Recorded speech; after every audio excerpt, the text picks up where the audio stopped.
గత ప్రభుత్వంలో 5 సంవత్సరాల్లో వాలంటీర్ల ద్వారా 32,000 ఆడపిల్లలు అదృశ్యం కాబడ్డారు.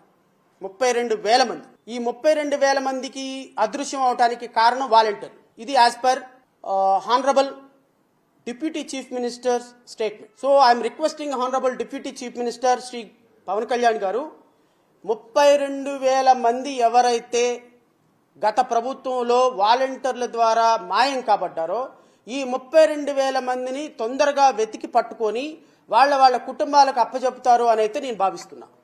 ఎందుకంటే హోమ్ మినిస్టర్ కూడా, సెంట్రల్ హోమ్ మినిస్టర్ కూడా కాన్ఫిడెన్షియల్గా మీతో చెప్పినటువంటి అంశాలు ఇప్పుడు గౌరవ హోమ్ మినిస్టర్ కూడా మీ ప్రభుత్వంలోనే ఉన్నారు కాబట్టి, కేంద్రంలో మీ ప్రభుత్వమే అధికారంలో ఉంది కాబట్టి ఈ 32,000 మందిని వీలైనంత తొందరగా అప్పచెప్పి వాళ్ళ కుటుంబాలకు ఇవ్వగలిగితే హానరబుల్ డిప్యూటీ చీఫ్